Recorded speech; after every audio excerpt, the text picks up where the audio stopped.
Hi, everybody. Podcast 775. Every 25 podcasts, we do a live. We're back. All car questions, live podcast. Thank you for joining us. Yeah, we really appreciate it. We've got lots to cover. Bring all your car questions, but we should start with all of our adventures. If you go to everydaydriver.com, the adventures tab is full of information. It's all very exciting. Yes, very much so. Pilgrimage is happening. Yep. We've got signups already. Yes. Well, because here's the thing you have to know about all our adventures. We want any of you that would like to come. It's great. We're doing the Europe one. We're doing Utah. We're doing Rocky Mountain one. They're going to be very cool. Yeah. But we do make those available to patrons first. Anybody can go, but it's available to patrons first. It went live to patrons over the weekend. We have 5 signups for Pilgrimage already. Thank you, guys. We are taking 10 people total. If you're good at math, and I am not, that means it's half full. We're half full right now, But we've got 5 spots left. That is early June. If you go to our adventures tab on everydaydriver.com, you can follow along right there. You can get into all the information for Pilgrimage. Again, as always, it's arrive in Frankfurt. We take you to Spa. You get a day on Spa. You get a road tour day. You get a day on the ring. It's awesome. And then we take you back to Frankfurt. So you just have to get to Frankfurt at either end. Otherwise, it's all inclusive in the middle. And I should say one other thing that actually came up this weekend with a sign up. This is a driving trip. This is don't bring your spouse unless they're ready to sit right seat and just be there while you drive, unless they want to drive as well, which is cool. The other thing is this is not an exotic car experience trip. That's true. The cars that come, you can upgrade to craziness. This is a riding lawnmower trip. You ride a skateboard, and you move up to the lawnmower. Then you might get, you can Clio pay extra money above the base price to get into crazy things. But most people that do the base cars find themselves exhausted and challenged. Yeah. But luckily on Road Tour Day, we bring a lot of crazy stuff. So you'll get some crazy time and some stuff. But you just want to go on whatever you can. It's the ring. I mean, you're right. Riding lawnmower does work. We start with skateboards. Guys, come on the pilgrimage with us. And then those other 2 U.S. adventures are on there. And then in a week, the Utah adventure signups will open. Utah adventure is about to open up. We've got 20 spots available for Utah. Yeah. And then we'll have 20 available for Rocky Mountain, which is opening in a few weeks. But again, Utah is coming up soon. So we would love to have you guys with us. If you're considering it all, you can go now, which is really cool. I'm going to start with Jordan's question because I've been thinking about this. Did we catch Super Bowl commercials? Did you catch any Super Bowl commercials? I didn't see the whole thing. I saw the last quarter. But I'm also the guy that goes the day after and wates all the Super Bowl commercials. Oh, did you? The people that post the compilations. I liked the movie ones. That's how geeky I was. Oh, of course. I think the GM Will Ferrell EV commercial was funny. I saw one of the first ones. I just don't know why that needs to be a thing where GM needs to partner with Netflix to make sure that GM EV products are in.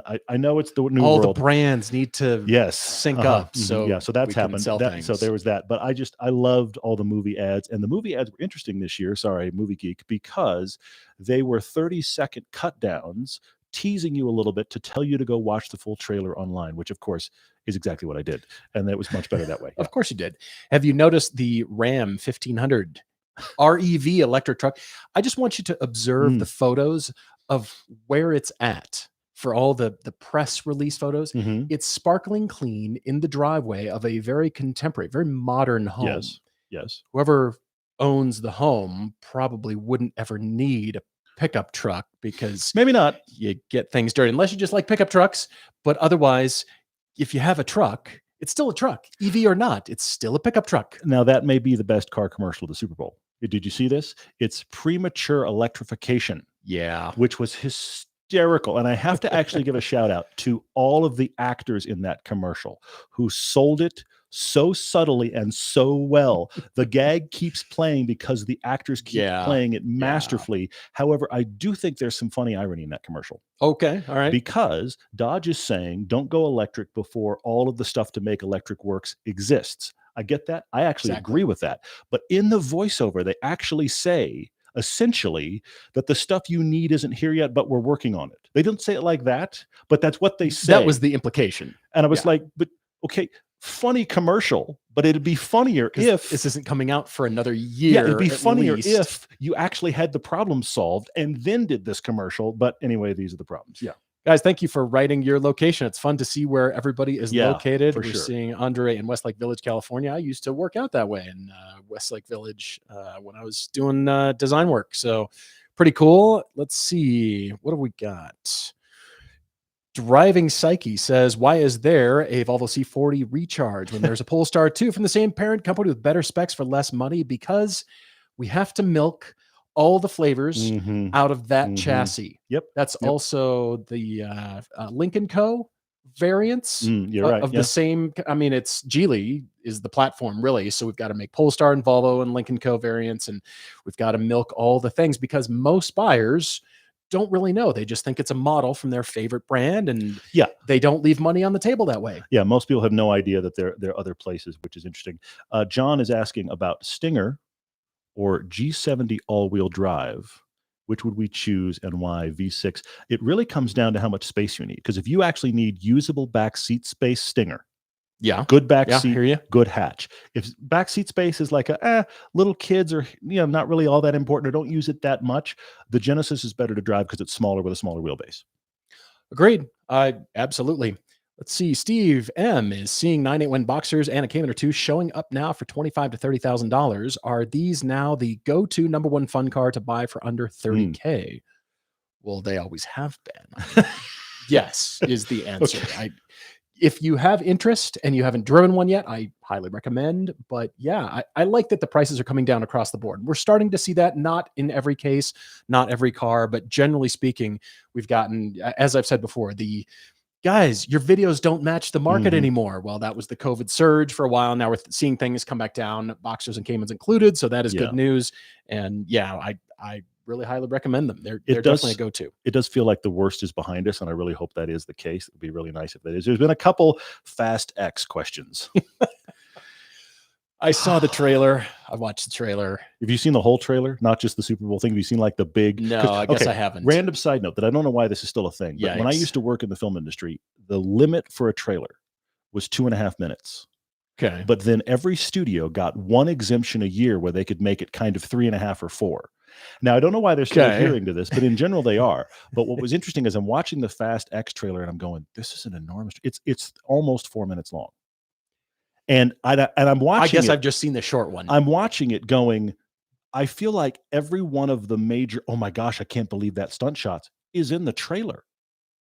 Doesn't that just kind of give the whole there's two sides of the equation. The storyteller in me says save that stuff. The marketing person says we have to tell them exactly what they're getting. They just need to see this again on a bigger screen with more sound. Right. So I cannot believe it exists. I think it is hysterical. How come Space Fiera wasn't in the last one then? I mean, they alluded to it, but you didn't see it like float through the frame. I agree with you. And I'm sorry that Space Fiera is not back. If Space Fiera was back, it should have been in the trailer. But Jason Momoa, you know what Jason Momoa is? He's the other Vin Diesel-sized guy in Hollywood. That's true. We already used up The Rock. The Rock has come and gone in the series. We have to get and then so what did we use last time? John Cena. That's true. So now was in it. Yes, and now he's in this one because now he's part of the family. Aquaman fights now family. So Aquaman now drives the who else is roughly these guys' size? Well, Jason Momoa, of course. Of course. Yeah. So, anyway, so that's happened. So that's going on. He's the angry villain. Let's see. Vehicle Nanny says, what is the best new cheap sports car? GT86 versus Camaro 2.0 versus Mustang EcoBoost. It sounds like you want us to do a film on that. But, it comes down to taste at that point. And we have lived 1 year with our GR86. Yeah.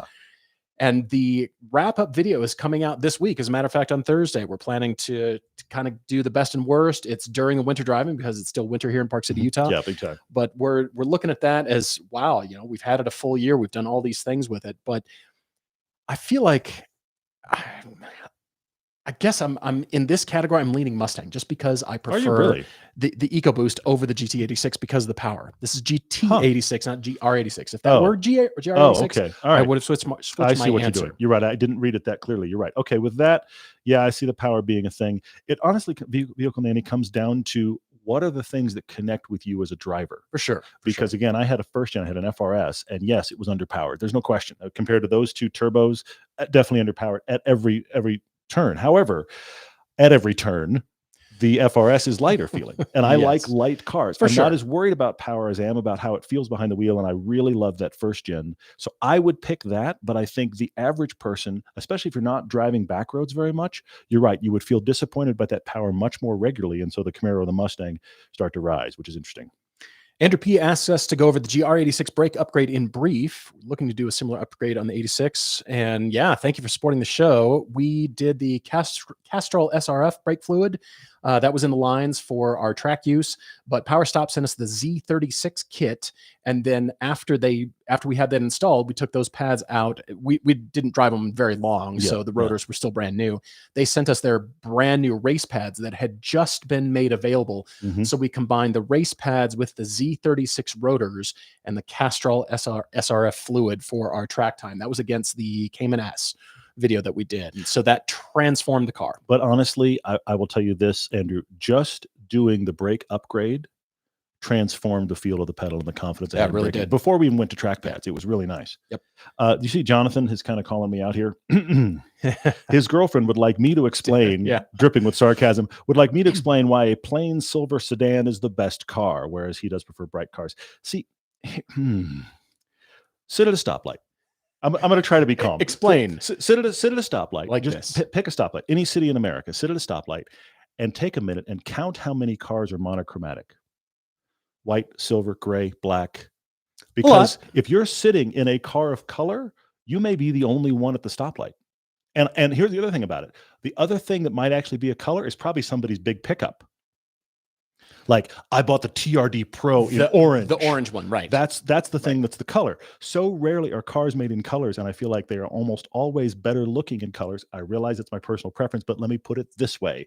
When a car is unpainted, what color is it? Silver or gray. This shows a complete, utter lack of imagination. Put a color on. And you can't do white because white is, to your point, body on white. That's body on white. It's when you buy a blank canvas at the store and you start to paint, or you gesso your own canvas. Guess what you start with? When you start with no words and you're a screenwriter. Yes. And you have a blink, blank sheet of digital paper. Print that book out. White. Guess what? White. Silver, I will go with. There's some lovely shades of silver that I do like. You not are all a fan. Silvers. I am not, but yes. But I am full agreement. No white, some silvers, and the rest all colors. Yes. Apollo Andrade is asking if the FL5 Type R is worth price premium over the FK8. So essentially you're asking, is the 11th generation better than the 10th generation, the brand new one? That price premium, besides the softer styling, is it that much better? We do like the space, just the Civic, the car alone, the backseat space is very impressive. And you would think that every iteration, car manufacturers try to tighten things up or address things that were good but could be better, and they could be better. We noticed that's what happened with the 11th gen Civic Type R. Everything that we liked about it seemed to be magnified slightly, but it was still noticeable enough for us to like it better. And we have praised the 10th generation Civic Type R. It's an excellent car, but of course, can you get one? The price premium will vary because of dealer markup. We still can't control that. It's a problem, but yes is the answer, but it depends on what price premium you're able to get. And the tires on the new one are an inch wider. They're cheater tires. They're an inch wider. It's a the square car stance. is wider with a bigger stance, which changes things a little bit. But I would also say this. It's one of those things like when we drove generations of the Cayman back to back, your shirt reminded me. And that is, if you didn't have them back to back, would you notice? Probably not. Fair. You'd probably have an amazing time either way, though I do suspect back to back that the new one we would like a little bit better. But cheater tires for one thing. But anyway. Let's see. Trogdor, if you have tools for the job applying CV, what should you look for in a tire? No snow in California. Well, you have to weigh your activities because there is a lot of good skiing in California. Are you going to be doing more of the hiking, off-road summer activities? Are you going to be going up to the Sierra Nevadas because there's a lot of snow? As a matter of fact, sometimes they ask you to chain up even if you've got winter tires. So you do have to weigh that against your all year round activities. But generally speaking, an all-weather tire will do just fine. All seasons are what most people drive on, and they're fine with it, especially in California. But if you want to, you can go for a little bit of a performance edge. Just kind of depends. I mean, we've got a friend locally, his minivan, the old minivan. He put PS4s on it and really nice coilovers. Smoked everyone. Yes, he has a good day for sure. Apollo's back saying, I think it's probably for you, Paul. Porsche budget up to $90,000 to be used as a second car. No back seats needed. Which Porsche would you buy? Who can you talk to get yourself a GT4 RS for 90 grand? That's the actual answer. I think beyond that, it's probably just need GT4 or Spider. And I'm not a convertible guy. I mean, fries the top of my head. I have the top up anyway, so I like Caymans. I like the style. I like that hard line over the roof line, so I would probably choose Cayman. But the GT4 RS, as a matter of fact, I was having a conversation with our friend Ted, who comes with us on the pilgrimage every year, and Ted is, pro-am at this point. He's edging more towards pro in his driving skill. He's driven a couple times. He's been around the ring at least once. Yeah. We had this discussion about GT4 because he owns one, a 981 GT4, and then we all drove the GT4 RS, and he loved the GT4 for its comparison to a Miata. He can extract 100% out of his car and know exactly where those lines are. The GT4 RS, the limits are that much higher, and it's okay. I need to suck it up now. I need to learn more, do better, go faster. I still really want one. I must have one, but to each their own, right? I'm going to come back to Oliver's really good question about automatics, but I have to acknowledge real quick, just a little window into my private life. Okay. My wife surfaced when I talked about no monochromatic cars with Porsche chalk with exclamation points, because she was in love with Porsche chalk, and I do not get it. But I mean, honestly, I don't get it. I think she would paint any car Porsche chalk. So I love you, babe, but yeah, I'm still not getting that. Anyway, I'm going to come back to Oliver, who has said he hasn't driven very many good automatics. What are some good automatic vehicles at 25 to 30K that give manuals a good run for their money? Two things happening here. First off, Oliver, if you like the engagement of a manual, there are no automatics that compete. Full stop. If you just like to have that foot busy, to have the hand doing stuff, if that's what you like, there is no automatic where you're like, well, I don't even miss because those two limbs aren't doing anything anymore. So if you want that, there is no automatic that takes that place. Having said that, find something with a ZF 8-speed, which is a lot of things. Audi's done great ones. Chrysler's done great stuff. Their Charger and Challenger do the ZF. The Alfa Romeo Giulia is the 8-speed ZF, and it's one of the best ones out there. So find somebody that has taken the 8-speed ZF automatic and made that the transmission, because those are great. I'm getting called out from Mr. Kid 37 because one of the last questions only podcasts, he asked if with the increased popularity of F1 in the US, if one of the US OEMs would get involved, would it increase in popularity? I said no, apparently. So he's calling me out. I'm glad to be wrong. We always like when we're wrong. I mean, here's Cadillac partnering up with Andretti and hopefully entering. I would love to see that. It's my understanding that Alpha is getting out after this season. I think they're all done as far as the brand, of course, Ferrari powered, but still Alpha's getting out. And then, let's see if we can get Andretti and GM in there. And I think that Ford saw that news announcement and kind of went, do we have a pile of cash somewhere? So where can we burn cash? What are they doing again? We should get our name back in there. And who do we know? Anybody have the phone number for pick a team? Andrew Licious says, what do you consider heavy for a sports car? This is a fighting words thing, because what's happening is all cars are getting heavier, and there's plenty of stuff that drives really, really well that is going to break what I'm about to say. Okay. So it's not that it can't be fun.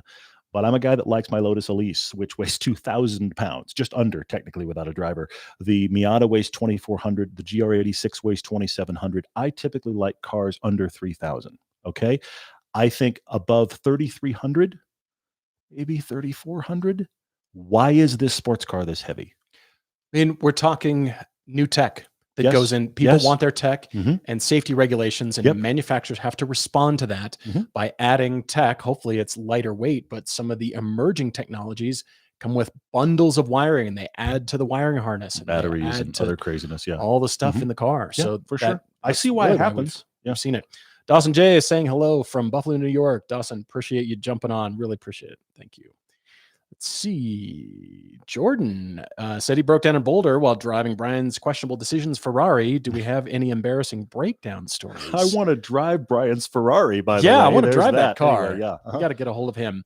Well, we kind of expected them on our Cars of the Past series. I mean, in a small way, we didn't want them to be catastrophic, but just enough for drama.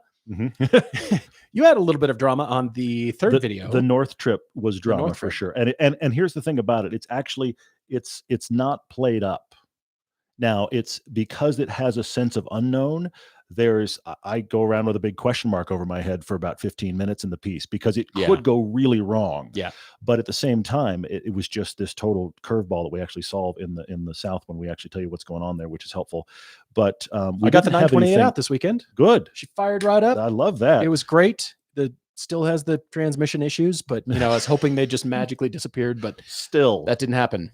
Yeah, that happens. I mean, we didn't have any of those big breakdowns, thank God. But there was a really funny comment this weekend on, I think it was the North trip, that I just laughed about. And that was, some guy was saying, well, of course these guys took this trip because look, they've got a helicopter and a huge support crew, so they got nothing to worry about. And I was like, what? A helicopter? We have a drone and 3 of us. I don't know what I mean, thank you. And by helicopter, yes, you mean drone. Yeah. I'm glad you think that's what's going on, but I'll tell you, buddy, it was, none of us. But anyway, there was some puckering going on for sure in some places. Yeah. Seal Forever, can you talk about the importance of tires? How long do you have? I mean, I've bored people plenty on tires. The reality is this, that we typically, and I have been here, I was this person. Okay, when I was like rolling quarters for gas, I was definitely this person. You go into the tire shop and you just say, what's on the car now?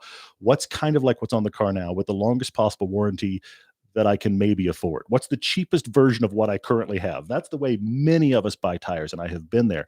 The problem is you end up buying the one-size-fits-all shirt. Technically, you're covered. Doesn't really work well. Doesn't look good. Doesn't work well. Couldn't be what it should be.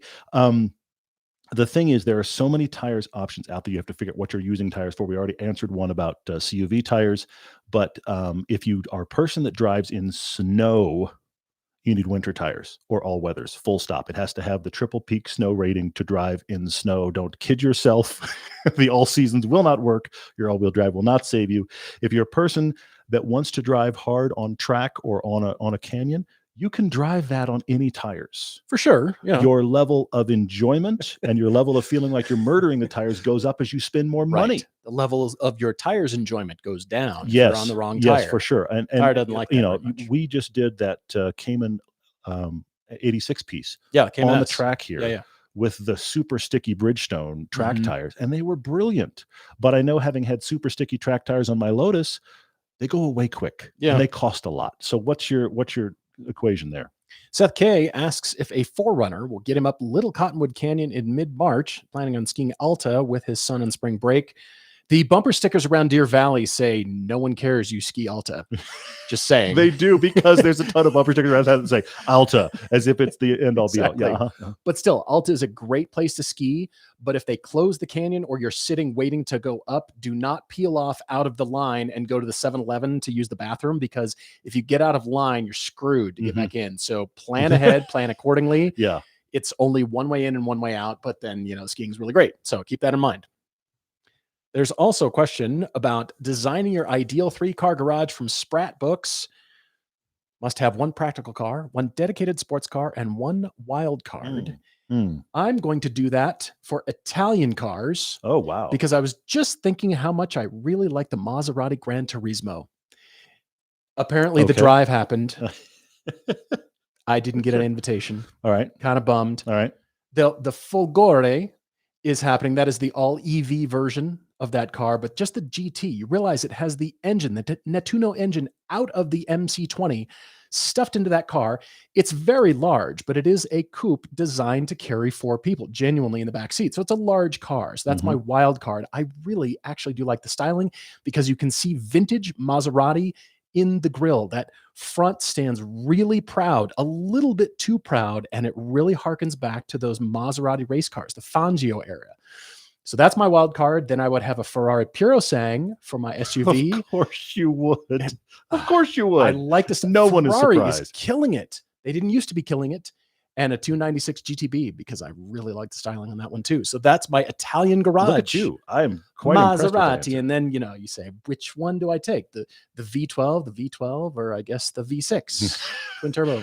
NN Face is writing in with a super chat. Thank you for that. Very generous. He's asking about, he said, years ago we helped him pick an A6. I'm glad.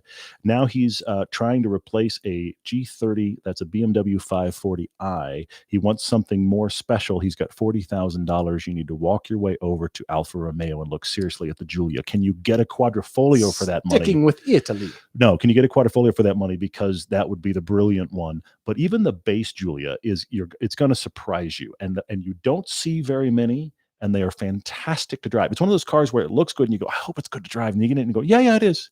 Mm-hmm. And it's not the Panamera problem where it's like, that's not that great looking, but man, it's great to drive. The Alpha kills it. It's gorgeous. Now, you could also drive if you can get into a second-gen Panamera for 40, but I don't know that that's possible. You're probably in a first-gen, which is a bit of a bummer. But I think in special category, it's hard to beat the Alpha Giulia. Fair. I agree. Let's see. Merkundan, I apologize if I have mispronounced your name. Really appreciate you being on with us. Shout out to you. Apollo Andrade asks about any updates on the Cayman GTS. Am I still considering a Cayman R 911 or keeping Cayman? And Todd, your thoughts on the Lotus Emira?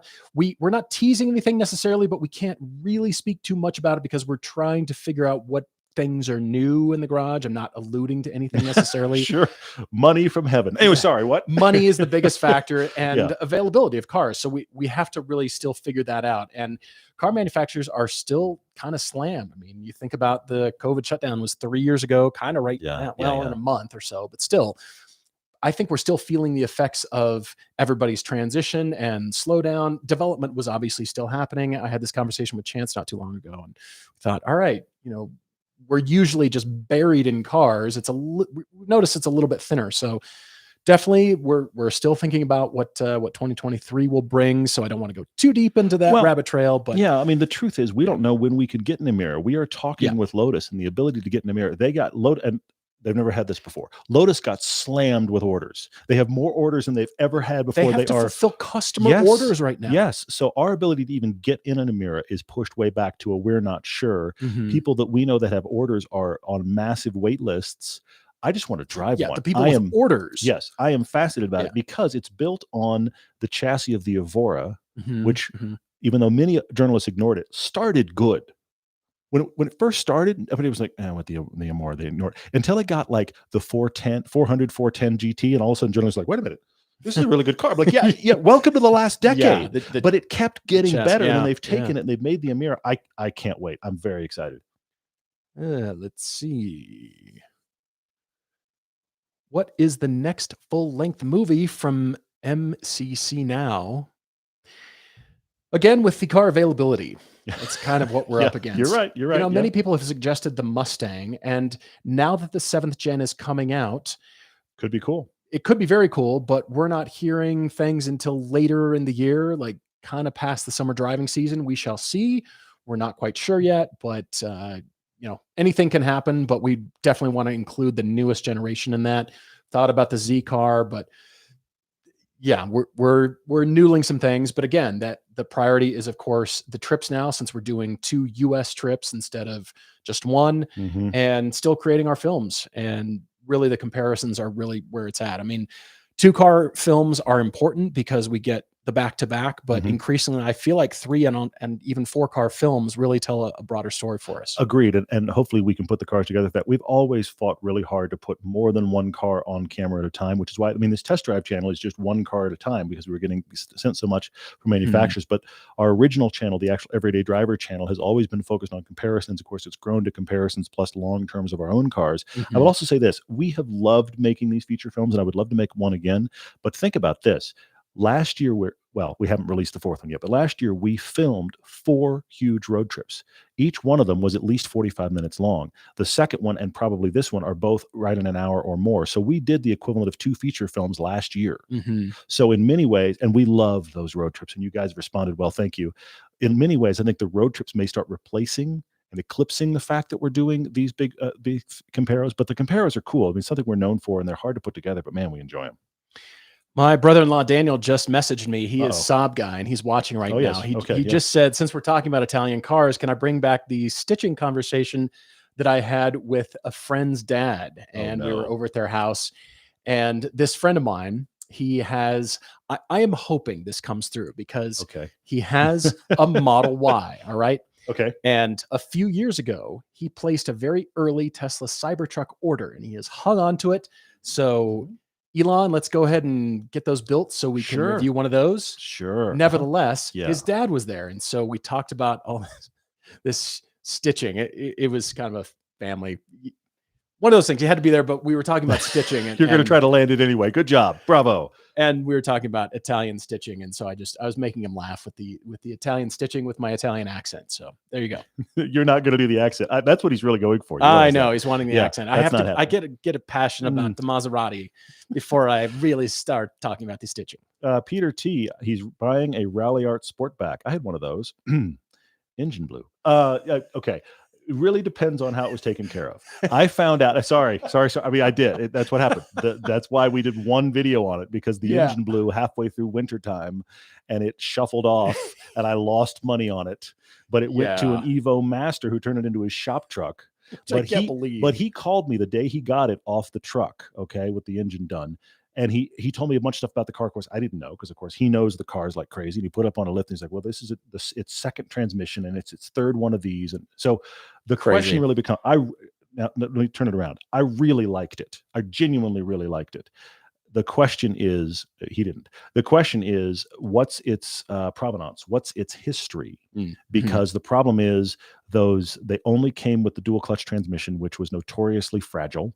And so that's why the one in my car had been swapped. So what is its history, and is its history something you feel okay about? Because I thought they were very cool. Let's see. Oh, Andrew Licious is asking if we consider a Miata safe enough for a first car. He's 15 and will be getting one within a month. Yes, we do like it, because despite it being small, you start to learn small car dynamics. It's a different thing than the path I took. I had a giant Jeep Grand Cherokee. Well, I guess it was just a Cherokee, but still it was huge. And I didn't learn small car driving dynamics till later in life. And I appreciated those so much more. Plus, you're going to have to learn different kinds of driving skills, not just by virtue that it's a manual, if you get a manual Miata, but by virtue of how small it is and the things that you need to do to plan ahead to avoid traffic or get ahead of it or let traffic get ahead of you. It's a very different driving experience. So congratulations. Totally. Well done, well bought, and you're going to love it. Yeah, if your parents are going for it, I think that's a fantastic choice. The problem is, and I say this as a parent, and I'm already having these conversations at home, there are two sides of the parenting discussion. You want your kid to be a good driver. You want your kid to be safe. And so when the parenting protective nature takes over, it's like, what's the biggest possible thing we can put them in? But I have been driving around kids put in the huge monster SUV and they can't drive it because they don't have a sense of it, which I understand. Spatial awareness kind of thing. You've been driving 5 minutes and you're driving a blimp. So I think having something small that you can learn is huge. But yes, you have to also be aware of the fact that you are the smallest thing on the road. Philip M. Hey, Philip, he is doing his own maintenance on his GR86. Are keeping the receipts and records of his parts are they gold as dealer records? Yeah, they absolutely are. Almost anything you can think of, but of course the major service. And are you taking it to a place regularly? I'm guessing your Toyota dealer for that regular service. They will of course have all those records, but print those out and keep those. Easy to digitize things too, but just a nice thick binder of all those things, purchases. And if you really get into mileage, you can start to keep record of your miles per gallon too. Neil is asking about Alfa Romeo reliability, has heard good and bad. My take at this point is, I think if you've ever considered a BMW, why not consider an Alfa? I don't think there's any reason that it's a problem. Now, some of the Giulias, when they first came out, had issues. Car and Driver had a catastrophic one. There were two in the press fleet when we were driving them, and one of them at one point wouldn't start and they didn't even know why. But then everyone we were ever given, everyone we've ever borrowed, we even Turo'd a base one at one point, and we drove one on track, and they never even hiccuped. Something I heard from an owner that bought a first-year car is that owner's conclusion was, because he chased gremlins, that the original OEM battery was underpowered for the car's needs. He put a heavier duty battery in it, and all of his gremlins went away. So I think at this point they've been out long enough. If you're considering a Giulia, why not? If you're considering a 4C, the issues that I've ever heard with the 4C aren't it doesn't run. It's just it doesn't drive as well as it should. Right. It's not a problem with reliability though. By 40 or 50%, but still, it's just not should drive better. It's just not reliable at the limit. It's a fantastic it's not back road anything at the cruise limit. Car. But I drove. We talked about this before. I drove one on Spa for like half a day because you were like, "I'm done." I drove the same car on Spa. You were like, "I'm done." Not happy. And I wanted to go out there and like figure it out. And I would go into the same corner as I did a lap ago, the same way as I did a lap ago, and it would do something different. And I was like, "Yeah, what? That shouldn't happen." Like, here's the keys. Yeah. I'll go get in a Cayman now. But they're happy. so good if you're not driving them at the limit. Hey, Mark Price is from Topeka, Kansas. There is a Ferrari Mondial for $33,000 for sale in St. Joe, Missouri. Whose is that? That 33 grand. Yes to that. I mean, I don't have $33,000 right now. It's been dumped into the 928, but still, I would. Yeah, I would buy the Mondial, but Mondials are the business. I thought 20 years ago, I thought they were awful. I thought, why is this even deserving of a Ferrari badge? And then we drove one, thanks to our friends at Griot's Garage. All about them. Mom grew up in St. Joe, Missouri. I know. A Mondial for sale in St. Joe, Missouri. Somebody in St. Joe, Missouri has a Mondial. They probably know who it is. That's crazy. And I'm sorry, but they're gonna have to post that nationwide because nobody in St. Joe showed up going, I want a Mondial. That is the guy. How did a Mondial make its way to St. Joe? I don't know. Craziness. Weird. All right. What else you got? Point to your favorite Porsche in the photo behind you. We actually need to update this photo. Yeah, we do. If you've watched 50 Years of 911, I'm going there. 997 is my favorite for sure. Yeah, probably 993 for me. The black one over there. Yeah, I like that car. Let's see. Oh, man. There's so many questions. It's great stuff. Best daily driver that can also tow a car like a GR86 to the track. You know, the last when we were at COTA, Circuit of the Americas, for our South trip, and we saw the thing that you only see at track days. And it was actually after our event was a Porsche track day, and we saw the guy come through Cayenne towing GT3. The Cayenne is a phenomenal to drive SUV, and it's got a 7,000 pound towing capacity. So that's up there. There are some of the BMW M versions of their SUVs. I mean, this is why those hot SUVs actually can be useful, is because they can tow a car like that. Also, you can, if you want to get crazy, Ethan, can you find a really cool wagon with enough tow capacity to tow your track car? That's really throwing down there. I agree. Lawrence D says Ford offers free event days with purchase of a Mach 1, Charlotte, and the Bronco, the off-rodeo. Do we think other manufacturers will or should do events with the purchase of their enthusiast vehicles? Absolutely. I mean, you're seeing Toyota do this with a free NASA pass with their GR vehicles. Absolutely. I think that is it's not the tipping point that makes you actually want to buy the car. You kind of knew it even after you drove it. You know you want that car, but it is a nice thing that sweetens the deal. And what I like about that is it usually means you get to get out there and use not your car. That's a great point. Thrash on off-road, on track, and you have a feeling like, okay, I can really push to the limits of my skill in the car and what the instructors are teaching you. I like that part a lot. And you can just go out there with kind of worry-free. You're right. It is the best of all worlds, because it's not like bring your car. It's like, we have your car. And well, I just bought my new car. It's not broken in yet. I don't want to thrash. I don't want to beat it up or whatever that is. You can use their cars, and that is a great thing. So I hope more manufacturers do this. I would love to see that. But Lotus does one out at our track. It's not necessarily for new cars, but they do have a driving experience. Ford is known for it. Toyota's known for it. Yep. I'd love to see more. Hal Bullock is saying, what's our most automotively irresponsible decision? That shirt's being worked on, by the way. Mandy and I talked about it this weekend. I really want that. Well, I was actually going to say the Phaeton. Were you really?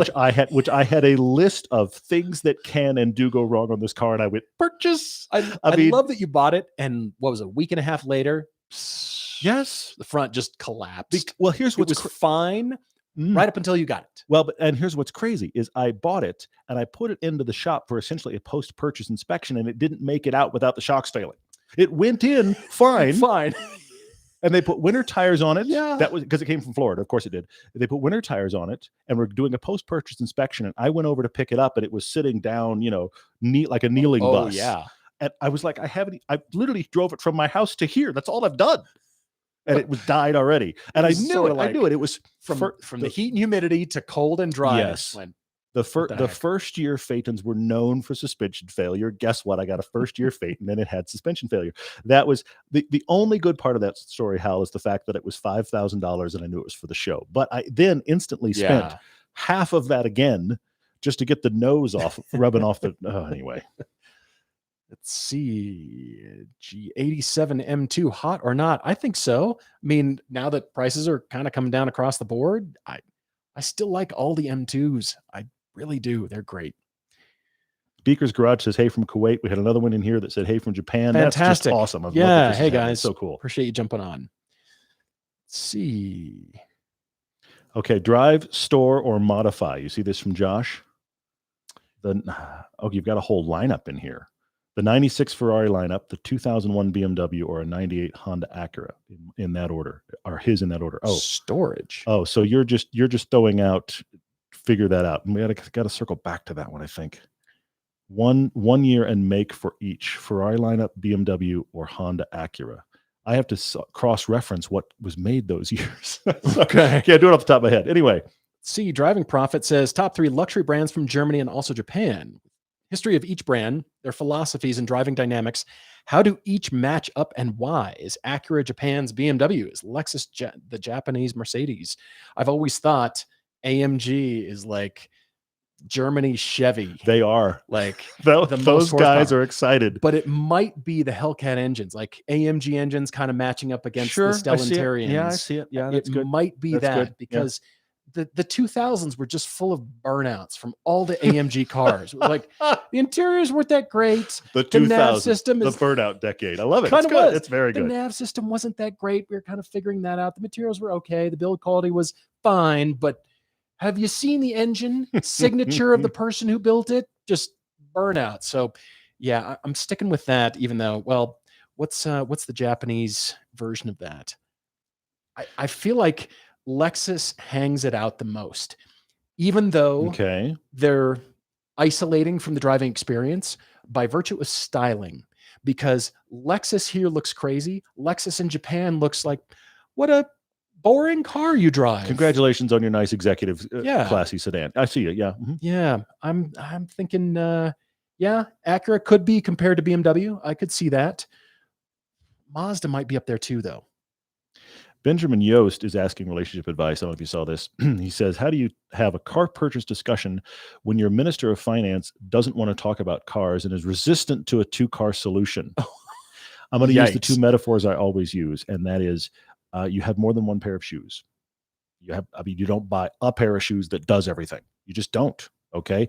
There's that part of the equation. So if you are a person that likes cars and you want to get a different car, now, please, you can't go buy, honey, I want to get another SUV. You already have an SUV. That's a losing battle. If I want to get this other car, this is the 2-seat convertible for whatever, they may not like it or understand it, but you can at least kind of connect the dots, because we have dress shoes, we have workout shoes, we have walk around in shoes, you may have slippers, whatever your shoe thing is, there's that. There's also this part of the equation, that is, whatever your significant other spends money on and buys multiple of, what is that? Now, the reality is, I don't care if it's figurines or movies or, whatever it is, whatever they collect, it probably doesn't cost as much as a car. And that's the downside to this conversation. But you can step carefully, Benjamin, but you can have the conversation of, you don't have to have others of the same thing. Paul has a lot of watches. He loves watches. I don't even wear one. Okay. But everybody has their thing. So you can have that discussion and try to make an equivalency there and have a discussion about different tools for jobs, and maybe get into a place where it's like, I would like to get this for this reason. Please step careful. Josh Caldro asking for our greatest automotive influence in life. It didn't happen until a few years ago, and that is Paul Newman. He won his last race at age 80. He won Le Mans at age 70. You've heard me talk about Paul Newman. I mean, he was a philanthropist and race car driver that kind of screwed around with acting. You're right. That's a fair point. He wanted to be the race car driver for sure. Yeah. He is definitely. I mean, his philanthropy alone was incredible. It still has a lasting relationship. There's people now that are like, who's Paul Newman? I don't know. The race car driver. Yeah. That's funny. That's what you should say in the story. Oh, I like it. Yeah. Aaron Galinsky is saying, there's such a thing, this is great, if there's such a thing as too much car love, will it stop him from being happy? He loves everything from Lotus to executive super sedans to Miatas to trucks to NSXs to, love this word, bell-ends like the Pope Mobile. Bell-end is a fantastic, that is funny, fantastic word. That's funny. Anyway, Aaron, yes, here's the thing. You can like cars too much if you're impossible to satisfy. That is the issue. If you're a person who, and you can be this about anything, if you're a person who, whichever thing you have, now that you have it, you don't want it anymore and you only want that. If you have a car you really like and you can appreciate the things about that car that are good while looking outward and recognizing, oh, that's really cool and that's really cool, I think you're okay. If whatever you have is never good enough because, well, I don't have one of those, try to find that balance where the car you're driving, you can see the good stuff so that you can recognize the good stuff elsewhere, and maybe you get another one of those. But otherwise, you're always chasing the thing that you don't have, and you're never satisfied. And that is, well, frustrating and probably unhealthy. Did we talk about this already? Slow car, asking what enthusiast car is poised to decline in value. Didn't talk about that. For example, the E90 M3. I think MR2s are poised to decline in value. They already aren't very. You can get one for cheaper than most Miatas. I don't think they're bottoming out and starting to go back up. I really don't. They're good. They're fun. I just don't think they're going back up in value like Corvettes and Porsches and all the rest. I mean, the recipe is there. Those cars in particular, all three generations. Dasher 503 says, fun daily driver that will do light winter duty in the Pacific Northwest. He's considering a low miles Focus RS or wait and try to get a GR Corolla Core or Circuit at sticker price. He had an RS and misses it dearly, but the GR seems great. I think you could get a Focus RS right now. You could find somebody selling one. Now, the question is it stock? Because it probably isn't. That's the downside. The one that we found for our comparison happened to be stock, 100,000 miles. We were amazed at how well it drove for being I think it was a third owner car at 100,000 miles. That Focus was very impressive. He just had a kind of a general refresh on it. It was awesome. 103,000 so you could go buy one of those right now that's been well taken care of, and you would have a great car right away with one problem. Man, they ride hard. So are you okay with that? Because the Corolla actually has options in the way that it rides, and I think overall rides better as a daily than the Focus RS does.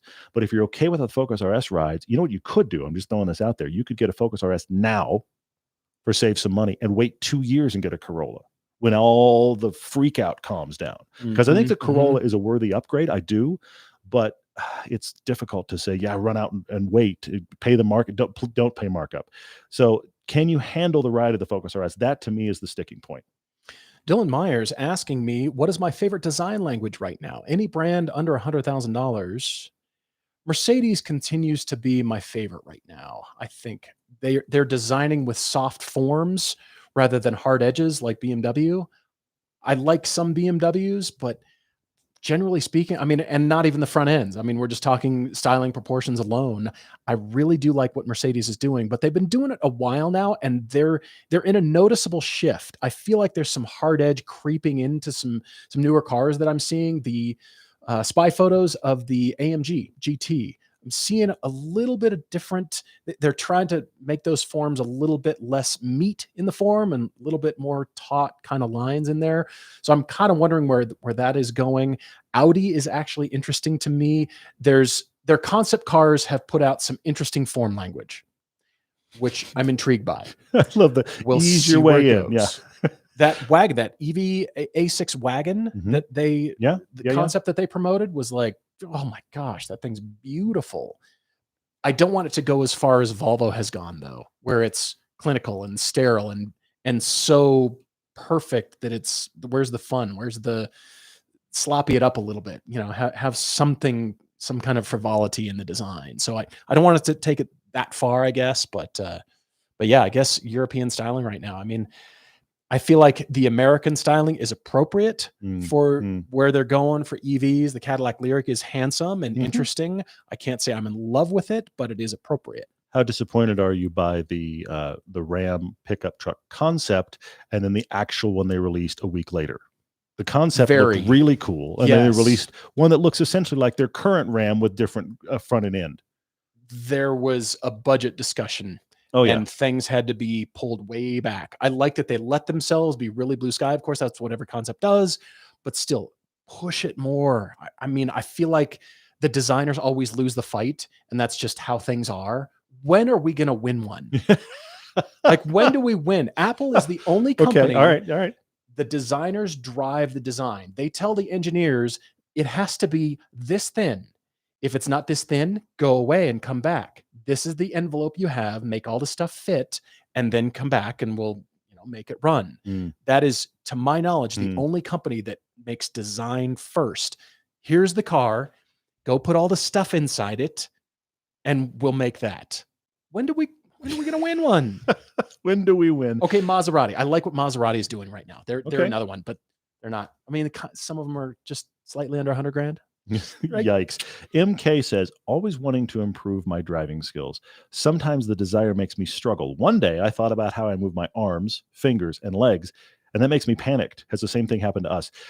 A couple things I want to say here. First off, if you can't at all, please go to a track-based driving event. Get in a beginner group and ride with an instructor, because it's a whole body thinking. And I think if you end up are just focusing on little things, you may freak yourself out. And then I will say the biggest thing, and I literally say this out loud to myself in a car on track regularly and sometimes on back roads, it's eyes.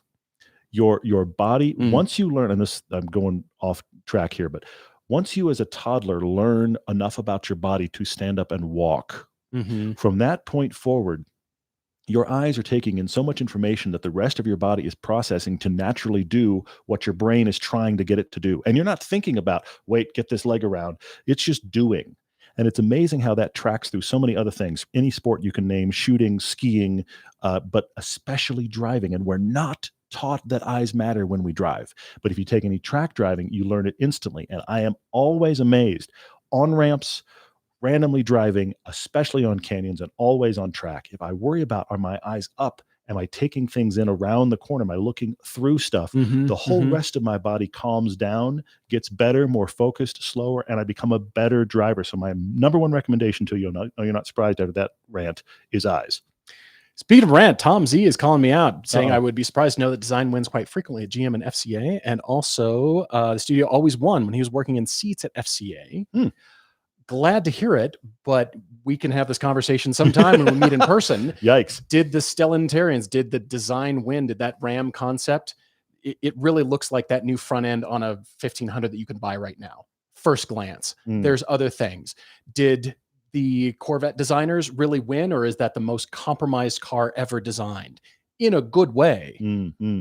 Did GM actually build a Ford Bronco competitor called the Blazer, or is it just another SUV with the Blazer name? Sure. Yeah.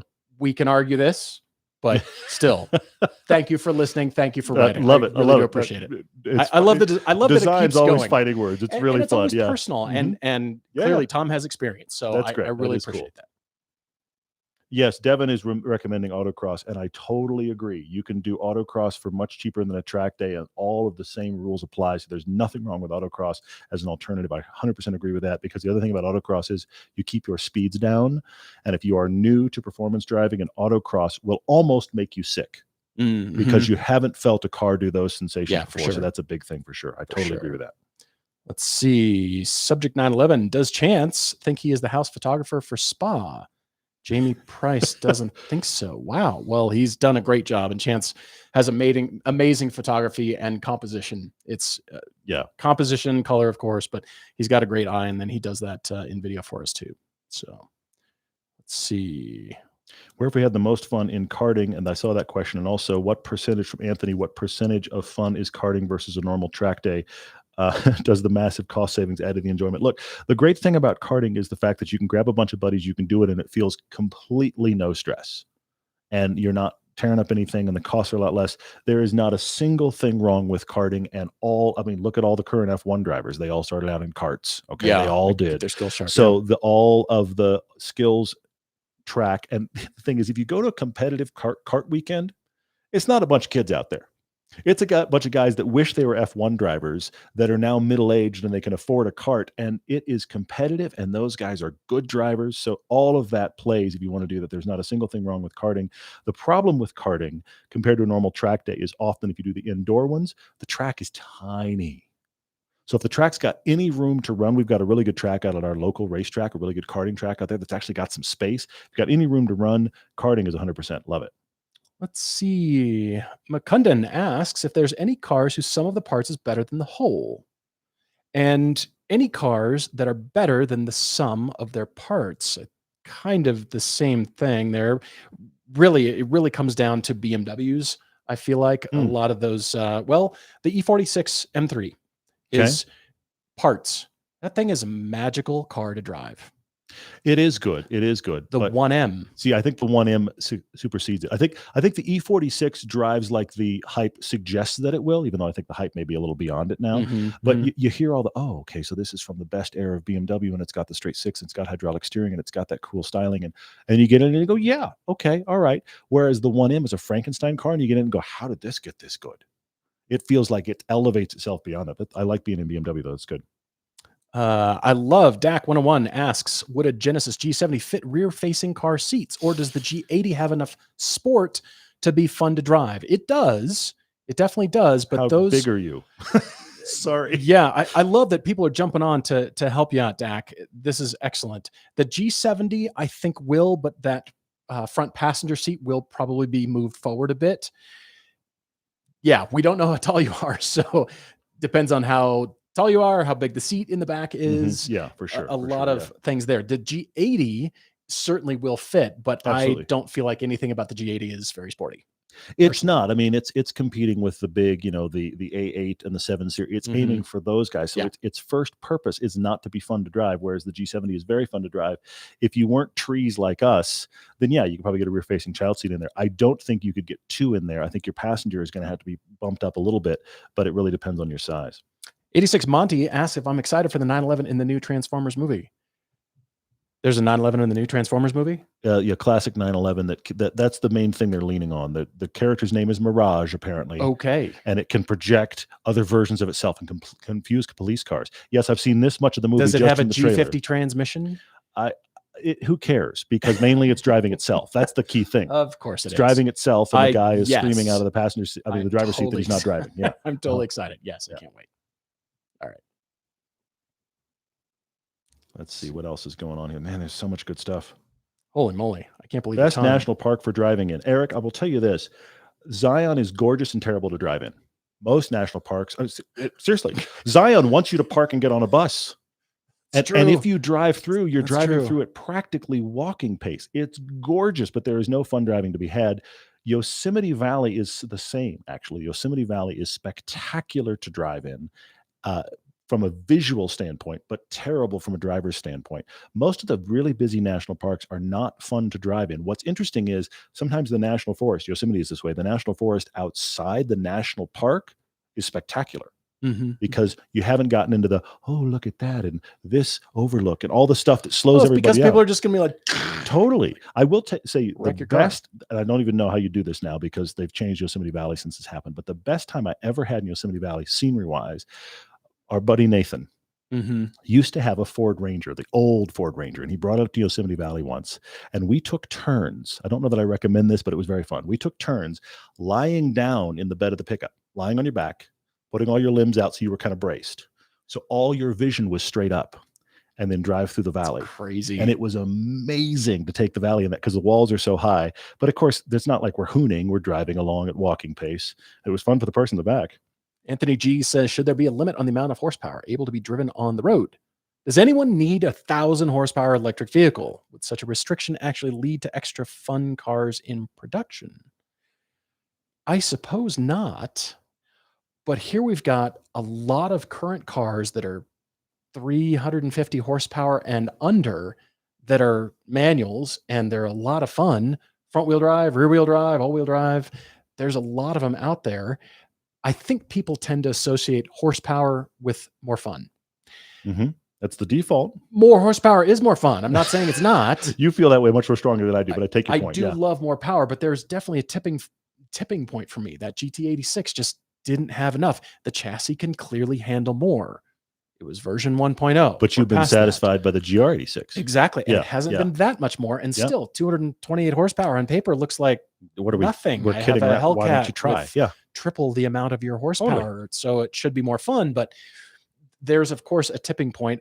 I'm really curious to see, we've discussed this before, and that is once manufacturers get a hold of smaller, lightweight fun cars that are EVs, what is that going to do to the dynamics, and how will they overcome?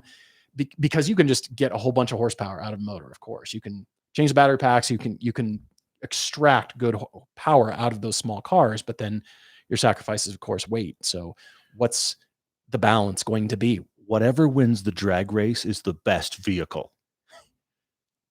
Right. No. Anyway, yeah, okay, right. Moving on. Love it. Any manufacturers developing, sorry, I just have to answer this because I know it's going to make Paul cringe. Any manufacturers developing an electric car that isn't based on a skateboard platform? Well, Canoe is developing one based on a skateboard platform. Just Canoe. It's a Tylenol pill down on wheels. It works. It's going to be great. Yeah. Great car. They're great. Yeah, I hope. Here's the thing. I think, Eric, that there will be manufacturers developing on bespoke platforms just to differentiate themselves. And I don't think it's happening yet. But I do think that the only way that people are going to be able to do sports cars that are fun on electric chassis is actually kind of make them like Porsche makes a 911 and puts the weight in the rear still. That's the only way it's going to maintain niceness. Otherwise, we're going to have a sea of sameness. Greg Witherspoon asking who offers a good driving school for manual transmissions, something other than the basics. That's interesting. I mean, you're asking really for heel and toe. It's funny because there's a lot of track days that it's just assumed that everybody can handle really quick heel and toe downshifts into hot corners. I think that's something you'd probably have to request because I bet you any driving school will have particular instructors that are really kind of the experts in that field that could really break it down for you, but you're going to have to really hunt that out because there's so many people with PDKs and DCTs and cars. They just, you're quicker on track with an automatic or a dual clutch, but that art is so lost. You're going to have to, whatever your driving school is near you, just request that and get into a conversation with them. Hal Bullock has thrown down a remarkably difficult track daily crush. At first I thought it was easy, but now I'm looking at it and I don't think it is. Mustang Mach 1, which we really like. Okay. Civic Type R, I'm going to assume the new one, which we really like. Yeah. And GR Supra Manual, which we also really like. So here's the thing, Hal, you can't go wrong here. 2 we get to drive either a lot or a little. Track daily crush. Man, oh man, that's really hard. I think the Supra Manual would be my track car. I think if I had any family to consider, that would mean that the Civic Type R becomes the daily, and that means I unfortunately have to crush the Mach 1. But if we're not talking family, I think the Mach 1 would be the daily, and the GR Supra Manual would be the track car, and then the Civic gets crushed. But what level of usability do we need? Because the thing that the Civic Type R does so well is it has good usability. Yeah, it loses for me because it's front-wheel drive. I mean, it's fantastic front-wheel drive. Yeah, but the Mach 1 has the street attitude that the Supra doesn't, but the Supra Manual is so good. It's so good. Let's see. Man, these are great questions. We're already at the top of the hour. We are. We're going to wrap it up fairly soon, but you guys are awesome. It's really, really fantastic. Let's see. Jeff C. enjoys the Easter egg in our videos of the rotating state plates, depending on the shoot location. What is your favorite state plate design? Could be from standard, specialty, or legacy. I mean, we've got to go with the Utah skier, even though I have the arches on most of my tags, but still the Utah skier. When I made those plates, it says greatest snow on earth, and I totally missed an opportunity to just change to greatest show on earth. I totally missed that opportunity. But yes, I mean Utah for sure, but something with the interesting, not just a color and blank, but yeah. We've got a super chat just came through from VW Siphone is saying, has a 13 Range Rover Sport 5.0 supercharged motor may be blown? I'm not sure what the question is. That's my only problem there. I'm happy to talk about it. I don't know if you're asking for what's next, but we'd have to think about budget. Jordan then follows up, is my wife's Cayenne for sale? There is discussion about things trading out in the garage. And I will say this, there will be things for sale this year. I am probably going to stay off of things like cars and bids and those kind of things. And I am going to allow the folks on Discord to fight over it, unless nobody on Discord wants them. So if you really want, mainly because I just want to stay off those auction sites. If you really want to be in discussion about cars being sold, probably should be on Discord. VW Siphone follows up just 4 questions down. Just got a Range Rover. Oh, okay. Got it from a Range Rover dealership. Clean, one owner, 89,000 mile. Had it for 4 days on an extended warranty, and they are fighting you on it. I mean, you may have to because your motor might be blown. You may have to lawyer up. I hate to say it, but if you have an extended warranty and the motor blew within that range of time, that has to fall under the purview of the extended warranty. But now you have the problem, which is the thing I always struggle with in these situations. Do you want to get a lawyer? How much do you want to spend to chase this problem? But you're out money on the car. And so, yeah, extended warranty should cover you there, but lawyers are going to be involved. Jeremy says, yes, use pink slips on Discord to sell your cars. Yes. I know it exists. I know it exists, and it keeps happening. And cars have traded hands on Discord as a result, which I think is fantastic. Pretty awesome. So there will be garage swap outs happening there from me for sure. Josh M says, Chat GPT answered 2022 Porsche 911 GT3 for the most analog driver-focused car available right now. Clearly, it has not implemented a Paul limiter. We are going to have to teach it the Paul limiter, aren't we? No, hang on. Did you tell Chat GPT a price limit? That might not have happened. Because it is still a computer, and it only spits out what you gave it. So there is that as well. But you know what? I also would argue that statement just because most analog, I think that answer only applies if we're talking new cars. Yeah. Can Chat GPT think about used cars? Ooh, we shall see. Is it talking about most analog drivers car vault? See, I'm telling you, the computer is not perfect, ladies and gentlemen. That's what we're concluding. I like that your wife, Catherine, is trolling you on the live stream. That for sure. Fun to read. Yeah, it's excellent. Yeah. We're at the top of the hour, guys. Really appreciate all your questions. We're going to leave it there. And you're force me to answer. I have to answer that. Okay. Now. Well, then go ahead. She said my wife is saying track daily crush dad car. Oh, you're going to take this on. I am going to take this on. Okay. Lotus Elise, Nissan 300ZX or Jaguar E-Type track daily crush. Well, track's easy. Lotus Elise is track car. Yeah. So that means I'm left with a daily and a crush. Ouch. Yeah, the spouses always know how to push your buttons, don't they? Yeah, she's gone right for the jugular on this.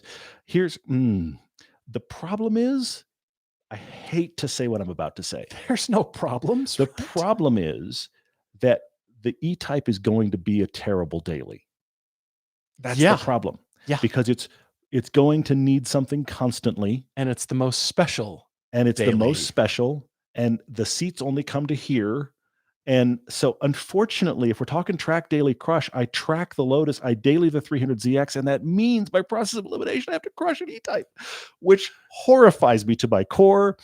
But spouses are there to challenge all you. Theoretical, yeah. Mm-hmm. Like I said, we'll leave it there. Really appreciate you jumping on with us. Yeah. Thank you. If you're listening, you haven't joined our live stream, we encourage you to jump on next time. And every 25 podcast episodes, we do this. Here's what's crazy is the next one is 800. Oh, that's right. Which is nutty. Oh, man. And at the 50 markers, we do all questions, no cars, which is always really nuts. But thank you guys always for questions. Again, remember, we record a podcast on Mondays and Thursdays for releases on Tuesdays and Fridays. Wednesday is a podcast that is audio from our test drive channel. So right here from this channel, test drive videos. And we're always looking for your questions. We appreciate the Discord interaction, which that's all our patrons, but we read every email, and you guys are amazing for being with us. We really greatly appreciate it. It's super, super fun. Our friend from Blipshift was just in town skiing with his pals, and we got to meet him.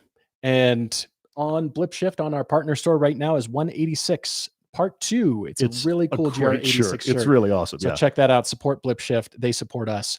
Really appreciate it, guys. We're looking forward to next time. Thank you, guys. Cheers, everyone. See you later.